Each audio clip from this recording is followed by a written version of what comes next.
Right, over Hi to you, guys. Kunal. Sure. Hi guys. Welcome to Vibrant Networking Forum. I have a pleasure of introducing Dr. Siddhartha. Welcome, Dr. Siddhartha, on the show. Thank you. Uh, I would try to do justice with a brief introduction of your amazing, diverse profile, if I can attempt that. So Dr. Siddhartha is a strategic thinker, geostrategist, knowledge and perception management consultant. He has been an advisor to several international governmental agencies and is very sought after for his advisory roles with national and international institutions. He has been a mentor of international repute, distinguished thought leadership trainer, and most importantly, the relevant skill for today, an earth scientist of international stature, author, and educationist. I think I can go on for a few more minutes about his profile, but I would rather like to welcome him first and get started on the topic of the day. So, Dr. Siddhartha, welcome, warm welcome again. Thank Great to have you here. And I want to start by talking. Firstly, can you tell us what is the concept of mini planet and knowledge mapping, please? um, Thank you, Kunalji. It is always going to be a privilege and honor to be on this forum. The concept will going to take just a bit of a time for the purpose of explaining it because it is going to be one of its kind in the entire of the world and a concept that has a potential to transform the functioning of the entire of it, the academic, entertainment, and the education part of earth sciences. The concept of Vasundhara, that is a miniature planet and a replica of the Earth, is a replica of Earth over Earth and is an attempt to amalgamate all such fragmentary information, fragmentary wealth, and fragmentary assets in the place, in a single place, in a manner that it not only exhibits it, but it also goes on to use it for the purpose of educating the people as well as entertaining the people. Vasundhara, that is the name that I have put it to, is a mini planet. It is a science city. It is smart city. And it is an educational center as well. It's an entertainment center as well as a museum.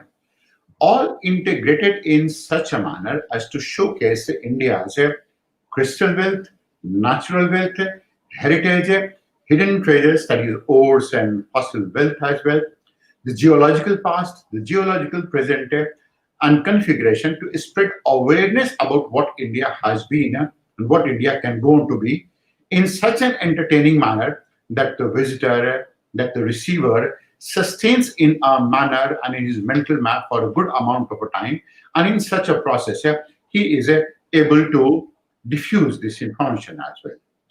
Now, the concept of a Sundara has two components. One of them is the simulated mini planet, and the other is the knowledge mapping of the Earth.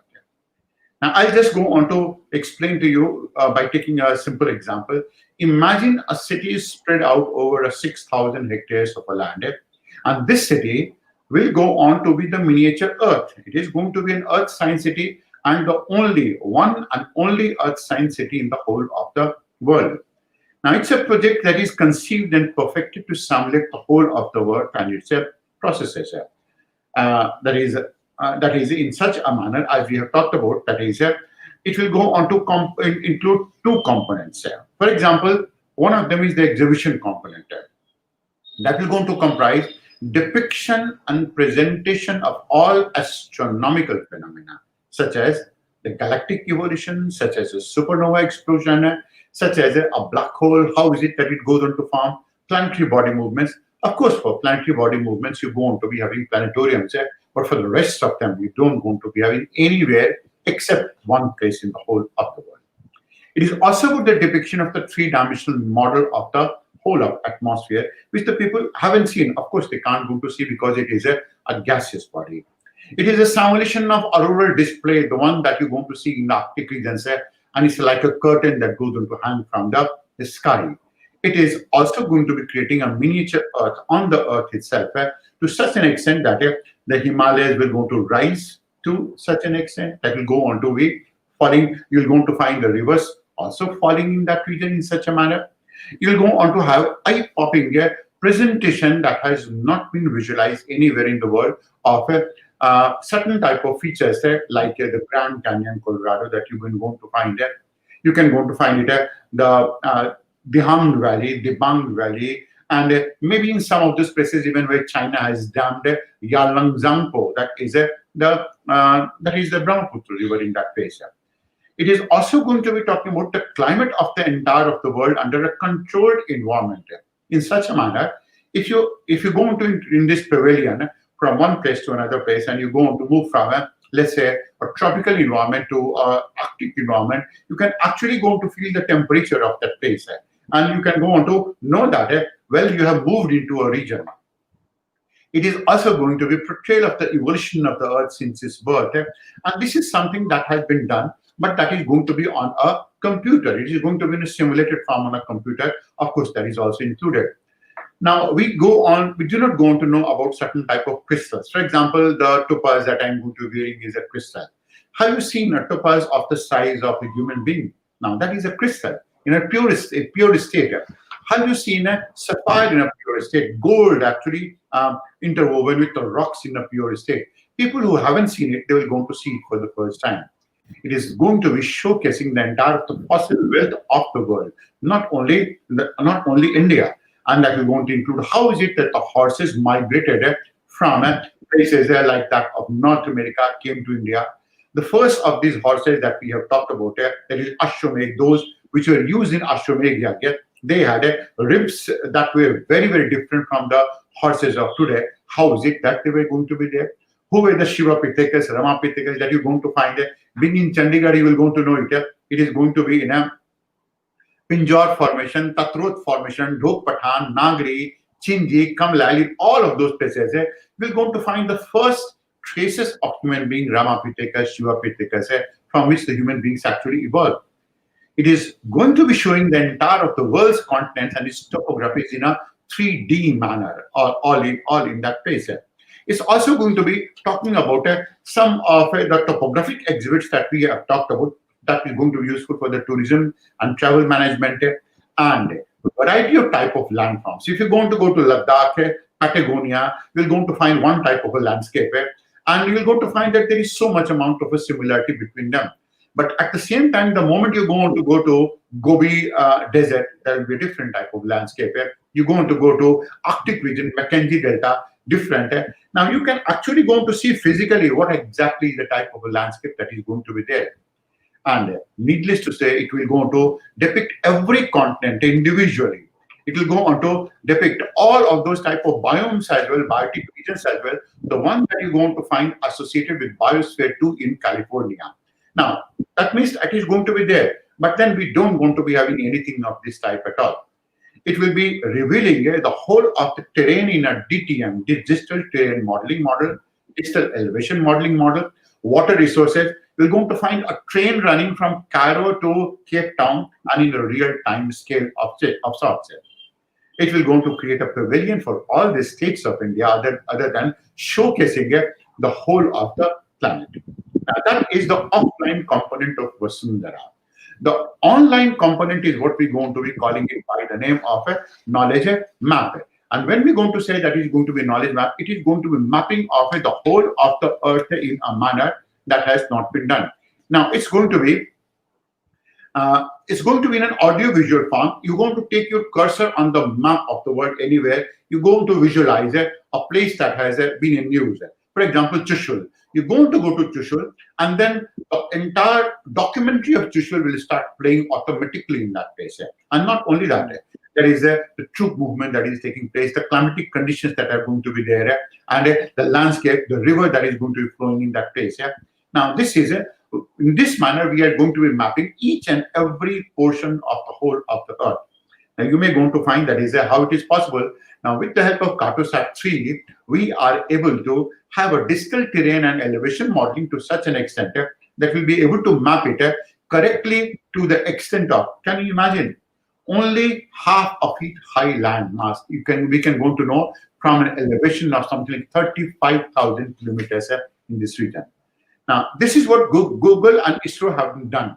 Now, this is what we are going to be talking about right now. That is what ISRO is going to be doing here. And if ISRO is going to be doing it so, ISRO will be a global power in this case.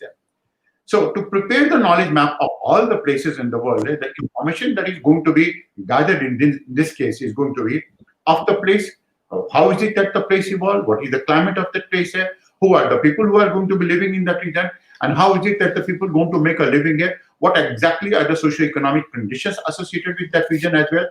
Now this will go on to propel India to a Vishwaguru status sooner. And when we say that it is going to propel India to Vishwaguru status, this is what exactly has been the dream of India. This is the dream of Prime Minister Modi as well. And of course, every Indian will go to try to have such type of a dream in this case here. That is the concept in brief about Vasundhara, that is the offline component, and its online component, that is knowledge mapping, where each and every inch of the world will be mapped, and then this information will be gathered with us. It will going to remain with us, and we are in a position to be using it thereafter. Very good, very good. Thanks a lot for sharing the brief. I think it's quite fascinating that life on Earth, or Earth as we know it, as far as we can tell from various sciences, has come over last 4-5 billion years or so. We've learned so much, and now we are trying to recreate our own home in many dimensions, like you're saying, not just in uh, 3 dimensions in which we live in, but also going back and forth in time, learning, going up and down on the planet. And it's very, very exciting to learn it this way. If in the future the schools could become like this, where you learn your geography or history or many things through such channels with a combination of online and offline mechanism, this could be very enriching for the students and for all the people who can witness this. So as a common citizen consumer, I would love for such a project to be materialized, and would be a dream to actually visit it and spend a few days there, if not longer, and get a lot of learning, which otherwise we find so boring in the two-dimensional textbooks. They're not really real experiences, right? Allow me to just intervene, and I'm going to Yeah. add one. Yeah. Yeah. See, it's going to be such type of project that is, you imagine a city, and you want to know how is it that the world's mountains, volcanoes, straits, rivers are all placed here. Now you can go on to take a ropeway that is going to start all the way from Wellington in New Zealand, and from Wellington you can go to come to Papua New Guinea. From there you can go to come to Singapore. From there you can go to come to Burma, Myanmar, and from Myanmar to Bangladesh and to the Gangetic Plain. And then you're going to cross the entire of Gangetic Plain to come to Central Asia. From Central Asia into northern Russia, and then to Finland and Denmark and other places. Now imagine a child will be able to see what exactly is going to be beneath it. Now that will go to instill in him a lot of sense of respectability towards the Mother Earth. Now it will usher in a new type of an environmental movement and knowledge movement that the world hasn't seen it before at all. Excellent. And so may I ask, when did you start? When did you first start coming up with this project idea, and how long it took you to conceptualize it, and what is the status right now? 3 questions altogether. What is the status right now? Whom all have you discussed with? What's the is it in progress? Is it in paper right now, or where is it right now as a concept? I just going to talk about how exactly it will evolve in a very short manner. Sure. Actually, it all evolved by way of making a research on a topic. And the research topic was that is we were able to find a good amount of radioactive content in the femur of the dinosaurs, fossils that were found in India. Now, these fossils were found in India in one place called the Howd in Gujarat, which is incidentally now a fossil park as well. And that was one. Then there was a second one that went on to spur it up. That is villagers in the area close to that. They got certain type of round stones, and they started playing with it. Now, they were not stones, they were fossilized and petrified eggs of dinosaurs. Wow. Now, you'll not believe it. There is one egg of dinosaur in the international market costs you can go to fetch you no less than something like 2-3 crores of rupees easily. Wow. So, and these villagers never knew that part. So what happened was that there were a good number of smugglers, fossil smugglers, and there are going to be a good number of them which are active in the world right now as well. These fossil smugglers came here.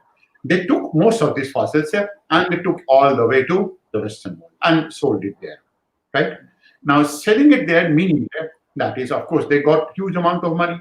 So our job was somehow going to preserve this part, try to preserve it in the best possible manner. And it was in the process of this research it took place.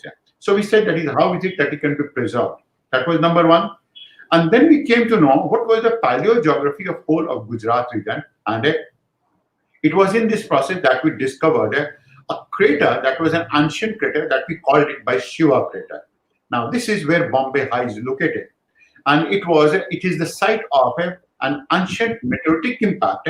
And it was this meteoritic impact that was responsible for so much amount of volcanic activity in Saurashtra region, in Maharashtra region. And it was this volcanic activity. Can you imagine a volcanic activity and a meteoritic impact of that magnitude is equivalent to 55 million atom bombs. So they exploded at one point of a time. Simultaneously, they exploded. So you can imagine it led to creation of a tsunami that was 2 kilometers high. And the wave speed, that was phenomenal, blinding wave speed. And then the amount of radioactivity that was in the atmosphere. So there was nothing that was left in the whole of this region at all. And subsequently created a hole in the earth through which a lot of lava started coming up. Now, when we started mapping all of this, it went on to interest us to first make a museum of all of the fossils and all of our wealth. The second was, why not simulate all of those things in the earth, right? Then there was a third one, and the third one was associated with why not go on to showcase all our fossil wealth and other types of wealth in India or anywhere in the whole of the world and collect it.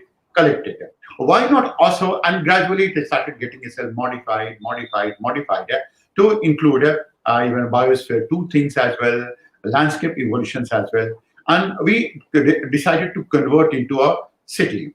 So it actually began by presenting this incidentally to the Prime Minister himself when he was Gujarat Chief Minister in 2009, when he was the Chief Minister of Gujarat.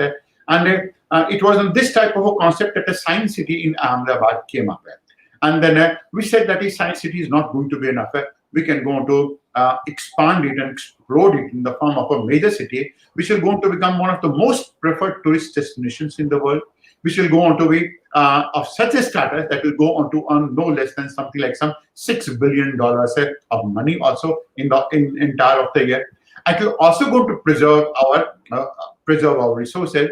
It will also go on to become the biggest educational center and center for earth sciences in the world. It will also go on to be an entertainment center which anyone goes on to visit, they will go on to remember it for a lifetime of such in this region. So that is how exactly the concept started evolving. And when I started studying it, I started studying in United States, I started studying in India, and traveled to 43 countries for the purpose of covering my research.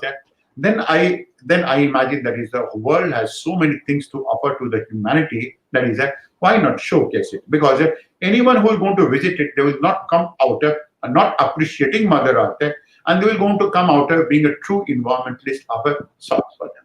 So that is how it went on to evolve. The second is spreading status is that in India, it was that is the Gujarat government at that point of time. They mulled over an idea of allocating me some amount of land in Patan. That was in 2009 and 10. But then there were a lot of developments that took place, including one of these was Patta Parsal, where the land acquisition thereafter went on to become very, very difficult. So it went on to become very difficult in India, and it is still going to be so difficult there. Now, my research was also not going to be completed at that point of time that I could have extended it. It's only now that I'm in a position to guide anyone how exactly we can go to strategize it and how we can go to put it in place. Yeah? And in India, there are going to be two places which will going to be very, very good for that. One of them is going to be Vidarbha region, where the land is not going to be of such a good agricultural value. That's one. Second is Telangana region. So there are two regions, and India is the best place to have this project because you can go on to earn a lot of money out of footfall as well. Let's say land is easily available in Australia, but in Australia the footfall will not be extensive enough to gather so much amount of money. That's number one. Now, second is other countries can go to be, and that is going to be UAE. UAE is largely because they have done a lot of far-fetching things there, and they have created an artificial city, artificial aquarium, and whatnot. So we can go to create an artificial city completely in that place. And UAE, both Bahrain, Abu Dhabi, as well as Dubai, all three of them happen to be aviation hubs as well.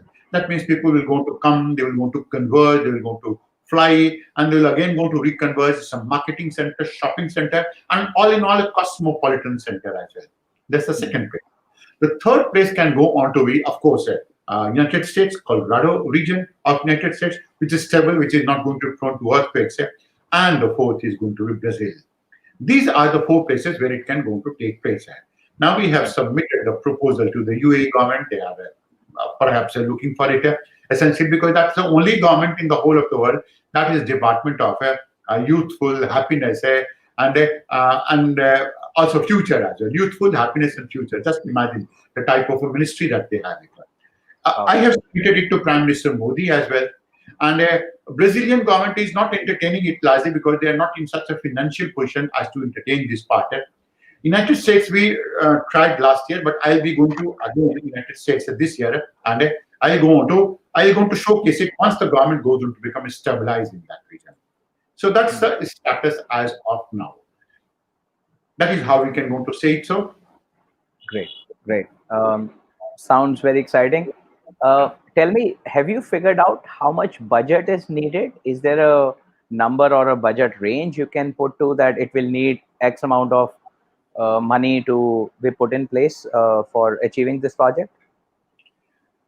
See, it is correct that it's going to be having a very high and heavy budgetary allocation, no less than something like some 3 lakh crores of rupees to construct it. And if you can go to say it so, the scale and dimension is such that it is going to be the costliest project to be taken by mankind ever on the earth. It is much going to be costlier than that of ISS, International Space Station. And why is it that I'm going to say that the cost cannot be easily calculated? Is that is you have to, for example, if you have to construct an artificial ocean, you have to excavate. How much amount of excavation? You have to bring among some type of rocks as well from different places in the world, right? So the entire exercise of even computing it is going to be simply mind-blowing of sorts. Now, it is a project like that of Aadhaar card. It is going to be like that of UAID in India, where we started with the utility of it. That means it's going to be of a enormous utility. And subsequently, a lot of things started getting added to 1, 2, 3, 4, 5 of sorts. So we can go to begin. The model right now as it exists is that we are going to be talking about one of these sections being taken by Lido Studio France, another can be by National Geographic Center, another can go to be by Sentosa, where you're going to be having a big marine park as well in that place. This can be another one which can be picked up and that can be sponsored and that can be run by and managed by even Katmai Islands as well. Some of them can be by Biosphere 2 as well. Some of these fossil parks by Rio de Janeiro as well, where we signed a global biodiversity park. So that's the model that we have kept up. That means every country will go to have an interest in picking up some of these aspects. So all in all, if I can go to say rough calculation of it, even 3 lakh crore rupees is not going to be too much of a big deal right now. The only problem that we're going to say in India will be the acquisition of the land. In UAE, it will not even be acquisition of the land as well, because that land is meant to be used for these type of purposes also. So land acquisition, technology, and the technology is constantly evolving. For example, let's say 6 years back, the type of calculation that we entered into, the same type of a calculation is not workable right now because the costs have dropped so much so, right? So constantly, the moment we keep on upgrading this technology, things will keep on becoming better and better. For example, last year we launched a Cartosat 3. Before, let's say some 6 years back, when we computed the cost all in general, there was nothing called as Cartosat 3 at all. Now we can go on to take the images of Cartosat 3, go for a 3D mapping of it, and then want to convert it into a landscape. That becomes much more easy. So the costs are coming down all in all. I have a book that is we are trying for Dr. Jitendra Singh to be inaugurating that book on space politics. So I'll go on to, he is from space, and I'll go on to try to involve ISRO in this case. We already have IGU, International Geographical Union, in this space. We have IIT, a group of good number of IITs as a part of it, a good number of IMs as well who can go to manage this project. We just require ISRO in this case, and a lot of other institutions will start converging into it. Indian institutions will go on to become a part of it, and everyone will go on to have their identity intact. For example, Anthropological Survey of India will go on to be showcasing the fossils of the human beings in India. Then a National Institute of Oceanography, they can go on to show all the type of currents as well. That will be a branding of National Institute of Oceanography in India. And such type of a branding of a National Institute of Oceanography has not been observed at all. Great, great. Uh, Personally, as a businessman who deals with few governments and many corporations, I think one of the challenges, like you've probably seen in the take a lot of time and a lot of effort, and in between people change, their priorities change. Unfortunately,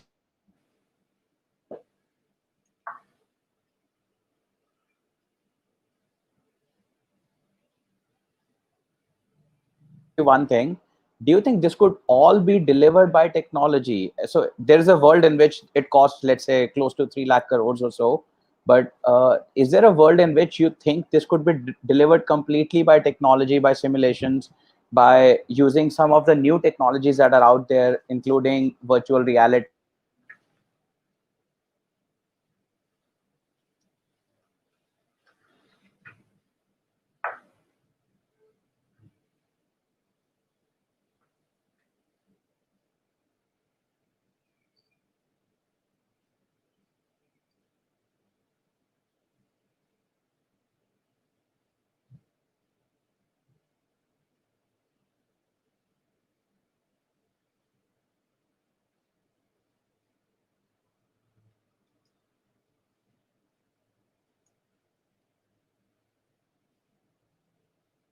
You have frozen.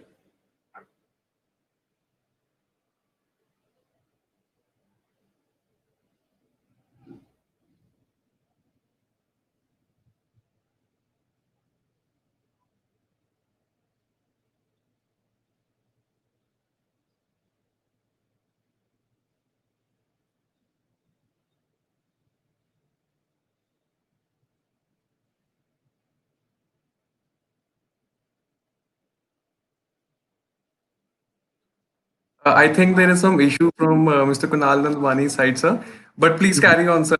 I mean, this is a very fascinating conversation, and our viewers would love to know more about it.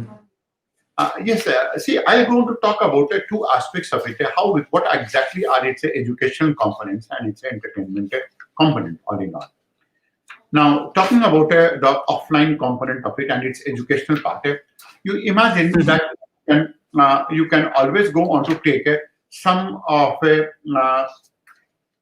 people. It will be going to be a city. It's going to be a global city, an aviation hub. It will be a tourist destination. It will be a science city, and the only science city in the Oriental world. Plus an education center with the most advanced earth science university in the world and a training ground for these students as well. So that is going to be its educational component. Its entertainment component, if I can go to expand on that part, that is, it will be a museum which will go to comprise more than a planetarium. That is the whole of the solar system with the entire galactic phenomena being depicted, including the birth of the stars, the death of the stars, and astronomical phenomena such as a supernova explosion. It is going to be also talked about of supernova, Santosa Island, that is what we have talked about, a glass house, a creature park, marine creature park. Indian masses have hardly seen the phenomena of bioluminescence.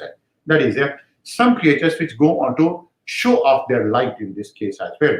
And when we are talking about that, is they depict light, they depict the phenomena of light. This is going to be in deep oceans, and that is going to be also in some other places that you have found it, fireflies and so on.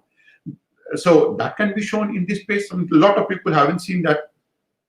The world's biotic regions where the biodiversity of tropical rainforest, savanna, monsoon, taiga, all of them will go on to be a showcase that the children will go on to require to enjoy in such a manner that they haven't so far. We are also going to be making up the model of Maasai villages. How is it that the Bushman women go to hunt in this place? And how is it that a different type of communities like that of Eskimos and other people go on to be living in also in this region? So this will go on to be having a great educational component all in this case. I have not been able to hear the question, the last question that Kunalji asked to me, and if you can go on to be kind to be repeating it. Yes. I'm sorry, my internet I think dropped somewhere. So my question was that building an offline model of this mini planet is a big cost and effort and time required for it. Is it possible that even if we were to achieve this just digitally, so in an online model with using latest technologies like virtual reality, augmented reality, where you can actually be anywhere and you just wear a set of glasses and the experience, the simulation that's produced inside a studio is similar to what you're trying to get to people. Is there a model in which the digital only version could be considered, and that may be cheaper, faster, better, and easy to get funded? Yes, that's right. See, this model is already built into it. This it's not that it is going to be an alternative. It's already built in. So all in all, if we are going to reclassify that, the one model is going to be a city, which is in any case going to be there because it's going to be a university. It's also going to be a museum. It's also going to be a digital terrain modeling, digital elevation modeling, which in any case, all of these governments going to create and prepare for the purpose of training their army man, training their pilots. We are bringing everything into one place. So there's nothing new in this space. It's going to be an agglomeration, amalgamation of it. Now, when you're going to be talking about a simulation of it in a 3D manner, and I'm going to be on a computer, you will also appreciate that it's going to be like online or offline classes. What you can go to do in offline, when you go to see the earth, the fragility of it, when you actually go to see the ocean current moving, and you can go to see with naked eyes. I mean, physically, you can face to face, you can go to see it. The imprint and the impact it can go to have on you is very different from what you can go to see it digitally. And digitally, it is going to be, in any case, going to be there. Now, the third component, as we talked about, that is the knowledge mapping, where every city, every region, every continent, every mountain is going to be mapped in a 3D manner. That in any case is going to be there. So you don't have to visit that place. You will go on to visit that place living in this place. Take an example. You got a new name today. For example, you got a new name today, and that new name is going to be someone like Yalang Zangpo. That is the name of Brahmaputra in China, which Chinese are damming right now for the purpose of teasing and tormenting India. Now you're just going to type on that Yarlang Zangpo, where exactly it is. It will go on to take you to that place, give you a 3-dimensional image and a real picture of that region. How is it that the river is moving and how is it not moving? Because it is going to be linked with so many of these satellites. We'll get to know everything about Yarlang Zangpo in that place. So that in any case is going to be digital itself. It will go on to be such type of a knowledge mapping, which the whole of the world, we are going to be creating a resource for the entire of the humanity, which the humanity will go on to remember for a long time. And at any point of a time, it will keep on going. Now, also imagine all the people who are going to log into it, and they're going to log into it, and they're going to study that, they're going to enjoy themselves, they're going to get themselves educated out of it. Can you imagine the database that we're also going to create in this case? That is going to be simply enormous, right? So it is going to be wealth, and of course, knowledge mapping and knowledge guru and Vishwa guru means all the 3 components associated with it, but in a somewhat different manner. You're going to pick up a place, let's say, called as Patna. In Patna, one of the most ancient monuments have been in Patna city. Didargan Yakshi has been found from that place, and the place was one of the first places to be visited by the Dutch, who created Patna College in that region. Not too many people going to know that as well. Now, the mode of creation of this knowledge bank is going to be through a network of youthful people, through a network of students who are going to be mentored and guided online. And every city will go to have, let's say, a bunch of 12 students who will go to do this research, who will go to narrate it, who will go to take a picture of it, So that is not going to be involving too much amount of a cost, and that will going to train them, teach them, mentor them, and how exactly that they can be presenting this part. So that is altogether a different form of a learning, and no amount of investment can go to match the type of human resource that will be able to develop in this case. Very good. I think couple of thoughts and suggestions. I'm not sure how relevant you find them. So one is Google Maps does a bit of what you were saying, that you can click on something and it expands. You can go into multiple dimensional views of the Earth already through their satellite-based imaging, which over time they've made three-dimensional, and many more things have come into it. So maybe Google could take this on as a project and work along with you. Maybe if you can somehow find a way to reach out to them, present how Google Maps could be enhanced to not just be a map, but become Google Earth, sort of, which is also one of their products. That I, might be a very relevant. Yeah, I'll be you have. happy. That's Okay. right. See, the maps that ISRO has right now, the resolution Yeah. of the map that ISRO has is far, far, far superior than any map available anywhere in the world, right? Okay. When you go to share these maps with Google, then you are branding Google. No issues in that part, because if you're going to be talking about humanity, anyone goes to get branded, not issue.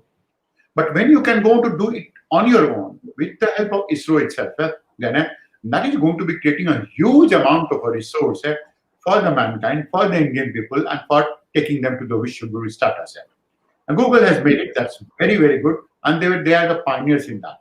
But is it that when you're going to click onto map, other than a three-dimensional map, you're going to get to have a documentary that starts playing out of it? The answer is no. Right? Is it that when you're going to click onto that position, is it that you can going to get the breeze, the winds that are going to be moving in that place, the people who are moving in that region, the mood of the city in that region, and the mood of the village in that region? Do you going to get it? Answer is no. Right? Is it that when you're going to be again clicking on that region, other than the three-dimensional image of the place, is it that you can also going to acquire a knowledge about the agricultural land use, the crops and other things? Answer is no. Now, knowledge mapping will going to provide all of them. It is going to be an enhanced version of the Google Map. Great. One other thought that comes to my mind is that so Elon Musk and many other startup billionaires are trying to take us to Mars in the next decade. By 2025 or so is their target, I'm hearing. Possibly having such a thing on Mars will also make a lot more sense, because they will be missing the Earth. We are on Earth, recreating Earth at a different scale in some form, but maybe having it on Mars, if we were to ever migrate and become an interplanetary species, that may be an interesting concept at some scale, if within whatever constraints are there on Mars. Maybe having such a thing, if the humanity were to grow on Mars, having a mini Earth there as our Mother Earth stimulation, or some presentation of mini planet, that'd be very interesting as well. Maybe should tweet it out and tag Elon Musk. He'll look at it, I think. See, it's very good to think in such a manner. Yeah. But you see, if you can't go to preserve your own Earth, you can't go to take care of your own Earth, you can't go on to provide protection to your own Earth, you can't go to respect your own Earth, you can't go to respect the people of your own Earth, you can't go on to be falling in love with your own Earth. Why is it to go to Mars at all to begin with? That's one. Second is going to Mars in a completely alien environment. You're going to keep on complaining about pollution and other things in the world itself. And going to Mars in a very, very hostile atmosphere, because you are going to that place, is not going to be a very wise decision. Now, making such type of projects like going to Mars, and that we can go to Mars, has a connotation with respect to space security, has a connotation with respect to space politics, has a connotation with respect to bringing the whole of the world into a global space warfare. It is not always going to be that is people can actually go to live in that place. Going to Mars and coming back is going to rob you of almost your entire life. Will not be fit enough for anything thereafter at all. This is the place where you can go to enjoy the scenery, the entire of the weather condition. You can go to enjoy the other people as well, the girls, the boys, when you're going to grow younger, and you can go to enjoy that. You are not going to be doing anything, these things on Mars. We'll be in a completely artificial environment, and it will be like almost like that of a jail. And for the sake of an ego, you can want to say that you are on Mars and that you're going to live on Mars. Let's be practical in this case. That is how it is. We have to first preserve our Earth, conserve it, then we can want to think of anything else in this case. Right. If I may, with utmost respect, slightly differ with slight opinion here, if I may share mine here. At some point, Columbus also left US to find India, right? Somebody from one country went to across the ocean on the other side. Some humans in tribal, some billions, few thousands, tens of thousands of years ago, moved from one place to another. Uh, we just don't. So while I'm not at all in favor of not conserving Earth, we must conserve Earth, we must preserve Mother Earth. It's the best planet we know that gives us very easily the life. It is a part of evolution. It's taken hundreds of millions of years before the first cell became the fish, became the reptile, became the mammal, became the monkey, became us, right? So obviously it's a massive hundreds of millions of years of evolution we cannot ignore, and this planet has made it possible. I completely agree. We must preserve Earth. We should not move to Mars because Earth is not good. That is not the case. But it's that humans, as nature, like we are all curious. We are all explorers. We want to know where is the limit. What else can we do? What else we cannot do? And science actually allows for that as well. And somehow that is Mars is not. It may not be ideal day one. It may not be. And I'm not saying Mars is a great place. Nobody knows. We've not been there yet, but as a human evolution, I think it's not a bad uh, experiment to take on. It comes at a cost, it comes at a risk. It may lead to something. For humans it may not, it may just die, it may never happen, right? But we dream, we are curious, we are explorers.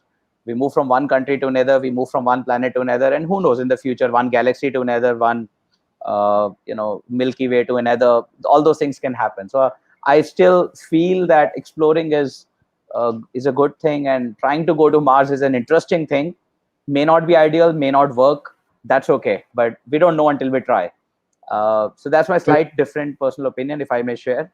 that's well taken. But otherwise, yeah. Agreed, Kunalji. I was not taking it from the perspective of exploration. Being exploratory is a nature of the human being, and we should always go on to be. Why Mars? We can go on to go to Titan as well, because of all the planets in the solar system, that is the one which goes on to show the greatest potential of having life. So Titan is going to, Voyager has gone that place, it has sent pictures of it. That is exploration. We keep on exploring it. Point well taken. Agreed. Sure. Sounds good. Other than this, I think I just have one last question, and then we'll open up for Q&A. Guys, anybody watching us live, if you have any comments or any questions you have, kindly put it in the comments box on Facebook. I think you can do that, and we'll get them here, and we'll be happy to take any questions you have. So other than this, I think I just have one last question. What are the difficulties and challenges besides money? Assume money is there. Assume you have the money, 3 lakh crore or so, somehow we can get it to you. What is the challenge in implementing such a mini city with the depth and the scale that you are thinking? What is the practical execution challenge you feel might be there? See, I want to answer this question in three different ways. The first is the cost benefit advantage that you're going to be having it. That is, when you're going to be having it, what are the advantages that you can go to have? That's number one. 3 lakh crore rupees is almost like it's like a cakewalk for us right now, for India. When we are going to be talking about $10 trillion economy, then that is not going to be too difficult for us at all. That's number one. Now, understand it. Why India needs it to begin with. And the position of India is globally very different from what it used to be some time back, because it is almost going to be in the club of the developed country despite not having almost all the characteristics of developed country. That's one. Secondly, the present branding of India in earth sciences, geosciences is very weak, and that is the weakest link that India, not only India, the whole of Asia goes on to be having. There's a third part as well. That is, why is it that we are striving to become a Vishwaguru? That is the branding. When the United States launched it's landed on moon, It was more than anything else. It was a branding exercise of the highest quality, which made sure that Americans are the greatest technological country in the whole of the world. So that will go on to brand you as a Vishwaguru. And our historical knowledge, India is the only country that has a past. India is the only country that is having the present. United States is the country that's present only, not a past. And our past is, can you imagine, from 15,000 years back, when there used to be Baramulla Lake, when there used to be Shankar Bhagwan living on the banks of Baramulla Lake, and imagine that was the time from when we have been celebrating Onam as a festival. Can you imagine it? Can any country in the world can match it? It's a different matter that this history is hidden from the Indians, and particularly convent-educated Indians, because they have been taught about all the wrong things. That is, the British is the greatest naval power. The greatest naval power was Mahendra Verma, right? And we were the one who went on to find ultimately Latin America. That is Guatemala. We were the one who named the Caspian Sea, Rishi Kashyap. So that is what it has been. So that is what exactly requires to be showcased. And this COVID has shown it so. India needs to improve upon its knowledge entertainment management system as well. In the same manner, to open a studio, let's say you're going to be opening such type of a center, and which goes on to provide which goes on to provide employment to over 1 million people, all in all. Now, which also goes on to lead to at least 1 million people are being trained in that place. You can imagine that this is another place that will go on to bring the whole of the world. Every child who is studying anywhere will go on to come to this place once in his lifetime, right? It's going to be such type of. Now, the cost and the benefit arising out of it is going to be simply unimaginable. And when we can go on to think about it, imagine when we can go on to think about opening a space station, ISS, right? Now, this is going to be much better. Because in International Space Station, of course, goes on to give us some data, some information. This will go on to give a larger amount of information, knowledge bank it will go on to create for us, and so on. Now, it is in this perspective that the challenges are to be seen. And the challenges are that, let's take one pickup. When you go to make a pavilion, which will go to showcase that a lake will go to emerge, a mountain will go to emerge, a volcanic activity will go to emerge, the technology exists. It's easy, cheaper. If you have seen Lido Studio in France, Paris, that is going to be there. Marine park, that technology is there. Biosphere reserves, that technology is there, right? Simulation of some of those things, that technology is there. We are amalgamating all of them. So that is not difficulty. Difficulty is excavating such a huge amount of land, bringing all the type of rocks. Difficulty is congregating. Difficulty is convincing people actually that it will go on to spur up a type of environmental movement and the earth sciences movement, what we're going to call is Prithvi Kendrit movement, that will going to be the biggest gain out of it. The third technological aspect is that is to convert everything and to manage everything in a manner that it goes on to work like a system holistically. And when it starts working like a system in this case, then you will go to connect one to another, You have to connect a National Geographic. You can go to connect the United States, the whole of the world connection of it. That is going to be a difficulty. But then we have a network of satellites. It will be dependent on satellite technology, communication technology, excavation technology. It is going to be a fusion of both, of course, civil, mechanical, electrical engineering, all of them. Because to sustain such type of city is going to be a difficult job. So management is going to be completely different. I mean, it has not been. Technology is excavation, creation of it, everything artificially. That is going to be movement of the water bodies. On that, you come to conserve water as well as to run water as well. And then to create such type of models by 3D printing, of course, it's a challenge. Sure, sounds good. One last thought I have, which is possibly as part of the project or as a tangential idea, is that so far such big projects that we've seen had been a handful across the world in different countries. Some of them that come to my mind, one commercial example which has been successful is Disneyland. We spoke about that earlier as well. So you have Disneyland in many places where they exhibit certain, fun entertainment things, which is entertainment is also part of your project as well. I'm just thinking if there is a way to gamify more of what you're doing, while preserving all the content, while preserving everything that you're trying to do, but put a gaming angle on it, a gaming layer, because gaming gets funding today. There is so much funding in esports and games and Disneylands of the world, that if somehow we could gamify this more, it may become more commercially viable and attractive to many more institutions around the world, including but not limited to likes of Disney's of the world and any other gaming corporations, etc. While the medium of the game is just closer engagement of the customer, appealing more to the younger audience of today, which is where the millennials are, part of millennials are loving to play games and learn that way rather than just learning for the sake of it. They might find it more interesting in a gamified way. So just thinking if there's a gamification angle which you've thought of, or you may choose to think about, or it's only part of it already. Is already included.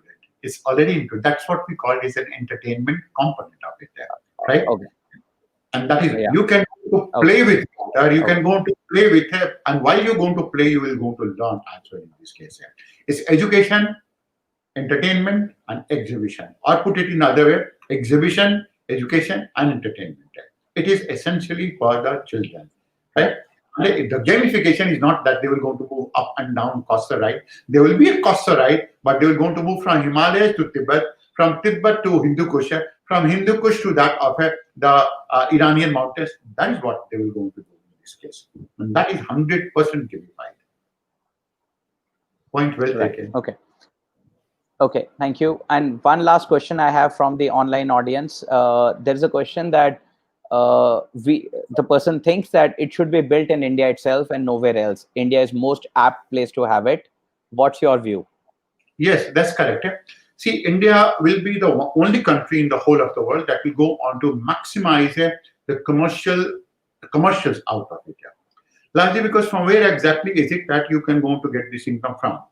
First is going to be the footfall. Second is the number of visitors of the tourists in this place. The third is going to be the number of people who are going to be very curious to study these things. The fourth will be the variety of type of components associated with it, and a variety of type of people who will go to visit and take advantage out of it. The literary aspects associated with it. India is in the best possible position. I tell you, there are two places. One of them is going to be Vidarbha region, other is going to be Telangana. Two regions as well in this case. But then in India, what is lacking is that is any such type of an idea requires two things. Timing of execution and the speed with which is going to be executed. In India, the biggest stumbling block for anything is going to be its bureaucracy. That is a Prime Minister's office is the graveyard of all the best ideas that you can go to have. Now we just hope that after Mission Karma Yogi, things will go on to change and they will be going to be more accountable. But because the bureaucracy is not at all going to be accountable, and the politicians, the policymakers leave some of their work to be done by the bureaucrats. And it's not that they don't go to do it. They don't do it only. They not only do it. So they don't go to spoil it, but they're going to spoil it to such an extent that it doesn't go to germinate at all. So it's a mindset associated with it. That's the biggest stumbling block. Imagine this project goes on to be in China, and they will go to take no less than 1 week of time to execute it and give a land allocation as well. Agreed that Chinese are right now our enemies, but we must appreciate the speed with which they have developed. If this project is going to be up in Abu Dhabi, of course it has got delayed because of the COVID and so on, when it was going to be launched. And after that, we are going to be going to UAE with this project. They have a ministry called as, imagine, Youth, Future. That is the type of a ministry that they're going to be having. Innovation, Youth, Innovation, and Future. It's a ministry of Youth, Innovation, Future. Why is it that we can't go to be having in India? So, of course, it can go to be in India. But then I don't know how is it that the fate of this project will go on to be all in all, whether in India or even outside. We have to keep it crossed, but then it's an idea maybe which time has come. And any country that goes into doing it will go on to be a global brand in no amount of time at all. Great. So with that, I think I would like to conclude the session right now. Many thanks for a brilliant idea that you've come up with, and you've conceptualized it to a lot of detail. It's amazing how your imagination and your knowledge and your scientific background has helped you to put this together. There's lots to learn, even just from the idea itself. Takes us an hour to learn an idea.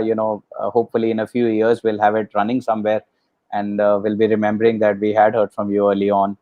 And really appreciate your time for today. Thanks a lot. This session will be available online, and you can share it further.